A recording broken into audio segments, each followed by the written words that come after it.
High friend তোমরা সবাই কেমন আছো। সকাল সকাল বৃহস্পতিবার পুজো পাঠে বসে গেছি। আর আমার ভগবানকে না পুজো দিয়ে তো আমি আমার দিনটা শুরু করতেই পারি না। জয় শ্রীকৃষ্ণ বলে আমার সারা দিনটা শুরু হোক, আর যেন সবাইকে বলি সবার দিনটাও ভালো কাটুক, শুভ কাটুক। আর সত্যি কথা বলতে গেলে এনাদেরকে না সন্তুষ্ট করে আমরা কি করে ভালো থাকি বলো। আর কদিন ধরেই আমার শরীরটা বেশ খারাপ ছিল, তবু আমি কন্টিনিউ ভিডিও ছাড়ছিলাম, করছিলাম। জানি অনেকেই আমার ভিডিও পছন্দ করে, তারা দেখতে চায়, আর তাই জন্যই তোমাদের ভালোবাসায় আমি যতটা পারি দেওয়ার চেষ্টা করি। ঠাকুরকে একটু সাজিয়ে গুছিয়ে দিলাম, স্নান টান করানো হয়ে গেছে, ঠাকুরকে জামা কাপড় পরিয়ে দিয়েছে। আর এই যে ড্রেসগুলো দেখছো এগুলো সব কিন্তু নিজের হাতে তৈরি। হ্যাঁ, দু একটা জেঠু কিন্তু করে দিয়েছে। আর আমি তৈরি করা ড্রেস পরাই, আমার ভালো লাগে যে আমার হাতের কিছু ছোঁয়া রয়েছে। ঠাকুর আমার জিনিস পড়ুক। ঠাকুরকে পুজো টুজো দেওয়া হয়ে গেল, 7 ঘন্টা বাজিয়ে নিলাম।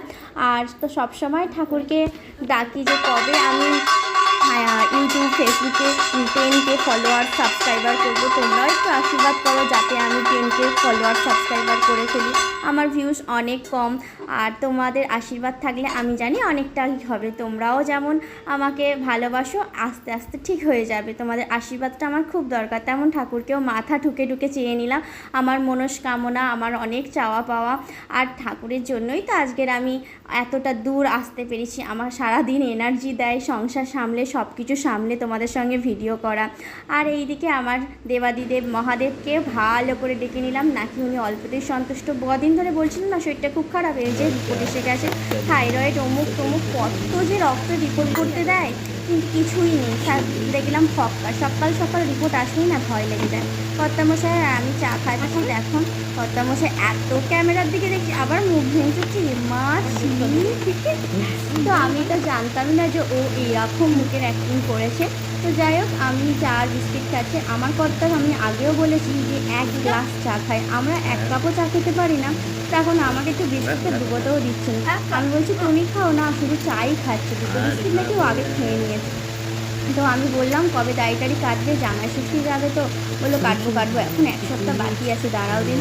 দেখো না মনের সুখে গান গাইছে আর তোমাদের হ্যালো হাই করছে। তো যাই হোক, আমিও ওর সঙ্গে কথা বলার এইটুখানি টাইমই পাই, একটু গল্প করে নিচ্ছিলাম আর কি। আর সারাদিন তো টিফিন করতে আসবে, যাই হোক কিছু খেয়ে দিয়েই চলে যাবে। আমাকেও কীরকম মুখ ভুনছে দেখো, খুব লোকটা অন্যরকম হয়েছে। তো সকাল সকাল উনি দোকান চলে যাবে, দোকান চলে গেল, আর আমার হাতে 30 টাকা দিল, বললো যে তোমার কি কিনতে হবে, বললো ময়দা টয়দা কিনে নিও। আর বাবু কদিন ধরে বায়না করছে কিছু একটা খাবো। এই যে নবাব পুত্র আমার ঘুমাচ্ছে, 9:45 বাজে, ওনার এখনো ঘুম থেকে ওঠা হয়নি। তো আমি ওকে ঠেলে ঠেলে তুলছি, কাজ করে আছে অনেক। চলো তোমাদের সাথে কথা বলতে আমাদের কাজ করে নিই। সকাল থেকেই যা গরম পড়েছে, ঘেমেছটা দেখতেই পাচ্ছ কি গরম হচ্ছে। বাবুকে ডাকছি, বাবু কিছুতেই উঠছে না। আর কোনো রকমে ওকে ডাকলাম, আমি যা তোকে আর আজকে উঠতে হবে না। আর এদিকে আমি ঘরদোর পরিষ্কার করতে আরম্ভ করে দিয়েছি। ও উঠলে তবে তো বিছানাটা আরে গুছোতে পারবো বলো। এদিকে তো সময়ের কাটা তাড়াতাড়ি করে পেরিয়েই যাচ্ছে। তো কোনো রকমে উঠেছে, এই যে খাট দিয়ে নামছে, আমি ওর দিকে দেখছি ঘুমিয়ে বাবু টোলে টোলে যাচ্ছে। খুব ভালো লাগে জানো, ছোটোবেলায় হয়তো আমরাও এরকম করতাম, এখন হয়তো শাসন করছি।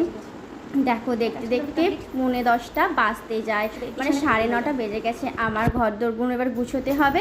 বিছানা আরে তুলে নিলাম, এই ঘরটা পরিষ্কার করে এবার ওই ঘরটা পরিষ্কার করব। তারপরে বাবু বললো মা আমায় কিছু করে দাও, ওর জন্য একটু হরলিক্স করে দিলাম। আর এই ঘরটা পরিষ্কার করে নেওয়া হয়ে গেল। আমার মোটামুটি এই ঘরের কাজ কমপ্লিট। এবার বাইরের দিকে পরিষ্কার করতে হবে।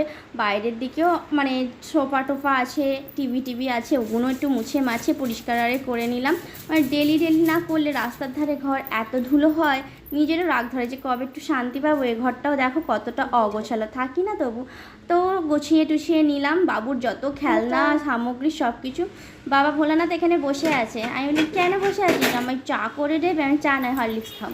তো ভাত এদিকে বসিয়ে দিয়েছিলাম, ফ্যান ফুটে গেছে। বাবুর জন্য ঘুটিতে করে একটু ডাল সিদ্ধ দিয়েছি, কেউ বিস্কিট আর হরলিক্স দিয়ে দিলাম, কাপে করে খাবে বাবু মশাই। তো ঠিক আছে খাও। আর জানো তো আমার ফোনটা এত ডিস্টার্ব করছিল, তো আমার একটা ভাই ছিল পাড়ার দেওর, তাকে ডেকে নিলাম। তো সে সেটা সারিয়ে দিয়েছিল। আমি কি যে খুশি হলাম, সে ভিডিও করে দেখাচ্ছিল দেখো বৌদি হয়েছে। তো আমি সেটাও দেখালাম তোমাদের। আমার না খুব মানে কষ্ট হচ্ছিল, ফোনটা আমার অনেক দিনের আর বেশি দামিও ফোন না, যা ফোনটাও গেল খারাপ হয়ে। এত মনে মনে খারাপ লাগছিল। তো আজকে যেহেতু বৃহস্পতিবার বেশি কিছু রান্নাবান্না করিনি, পটল আলু দিয়ে তরকারি করেছি, ডাল করেছি, চাটনি করেছি, আলু ভাতে দিয়েছি আর আমড়া দিয়ে টক ডাল করেছি। এটাই হলো আমার আজকের মেনু। তাই দেখানো হলো না, তাড়াহুড়ো করে আজকে রান্নাটা করে নিয়েছি। কেন বলো তো, এই গরমে না বেলা হয়ে গেলে রান্না করতে বিরক্ত লাগে। আর এদিকে জেঠিমা ধোকার ডালনা করছিল, ধোকাগুলো ভাজতেই আমার বাবু বললাম জেঠিমা একটা নতুন রেসিপি করেছে, চিপস করেছে, আমি খাবো। তো আমি বাবুকে বলছি তুমি খাবে, চলো। ও ভাত খাবে না, চিপস যতক্ষণ না দেবে। তো জেঠিমা ভেজে ওকে দিয়ে দিল, ও ভাতের সঙ্গে ওগুলো খাবে আজকের আর কি। আর আমি ওকে ঘি আলু ভাতে ডাল সেদ্ধ দিয়ে ভাত খাওয়াচ্ছি, একটা টিফিনে ও খাবে আর কি। আর আমার কর্তামশাইয়ের জন্য তো পান্তা ভাত রেখে দিয়েছি, ও পান্তা ভাত খাবে। আমার বাবু বলছে তোমাকে দেখাও। আইলি বাবা এত গরম হচ্ছে, আমার আর ভালো লাগছে না। তো দেখো বাবুকে টিফিনটা করিয়ে নিলাম আর আমি মুড়ি খেলাম। আজ আমার বাবু প্রথম বাজার করে এনেছে দোকান দিয়ে। আমি কিন্তু ভীষণ খুশি, আমার বাবু ময়দা কিনে এনেছে। আর তার জন্য আমি ভাবলাম একটা ভালো কিছু বানানো যাক। ও ময়দা কিনে এনেছে, এই যে ময়দাটা হাওয়া হচ্ছে রে বাবা। নতুন কিছু রান্না করতে বলেছে, দেখো আমি রান্নাটা করবো, কিভাবে কি করি সেটাও দেখতে দিয়ে দেবো কালো জিরে। বাবু বললো মা আমার জন্য কিছু একটা বানিয়ে দাও। আমি বললাম ঠিক আছে দাঁড়াও বানিয়ে দিচ্ছি এই ঘর দুপুরবেলা। কি বানাচ্ছি তোমরা কিন্তু গেস করো।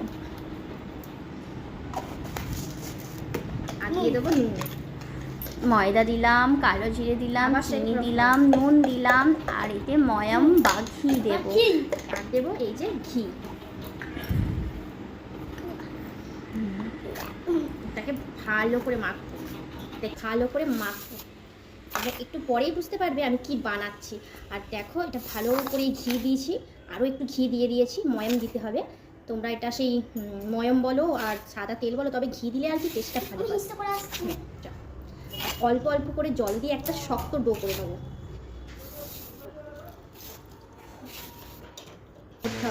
এরকম শক্ত এইরকম করে আমি রেখে দিলাম। দেখো রান্নাঘরে চলে গেছি আর ওটাকে ভালো করে বেলে টেলে নিতে হবে। বেলে নিয়ে আমি ছোট্ট ছোট্ট আকারে নিমকি বলতে পারো, অনেকে ছোটোবেলায় লালু হুলু বলতো, অনেকে অনেক মদন ভাজা বলতো, আমরাও ছোটোবেলায় খেতাম আর কি। তো আমি ভাবলাম এই জিনিসটা বানিয়ে দিই যাতে ও বিকেলবেলাও খেতে পারবে আর কি। তো আমি ওটা ভালো করে গোল আকারে বেলে নিলাম, বেশি মোটা মানে পাতলা করে নিই, মোটা মোটা মতোই। আর তারপরে ছুরি দিয়ে আমি চৌকো চৌকো শেপে কেটে নিলাম, যেটা সেটা শেপ দিতে পারো। কয়েকটা গোল গোলও শেপ দিয়েছিলাম। তো আমি এটা দিয়ে কেটে কুটে নিয়ে আমি ওইগুলো ভেজে নিলাম আর কি। তবে এগুলো খেতে আমরা ছোটোবেলায় খুব ভালোবাসতাম। আর আমার মা এরকমভাবে কত কত রান্না করে খাওয়াতো জানো তো, এটা সেটা মানে যখন যেটা বায়না করতাম মা ঠিক আমাদের করে দিত। এই দেখো আমি এটা ভেজেছি, কি সুন্দর হয়েছে, এত মজমজে। তারপরেও তোমাদের দেখানো হয় আমি অনেকটাই ঘি দিয়েছিলাম। দেখো সাউন্ডটা শুনে বুঝতে পারছো কতটা ক্রিস্পি হয়েছে।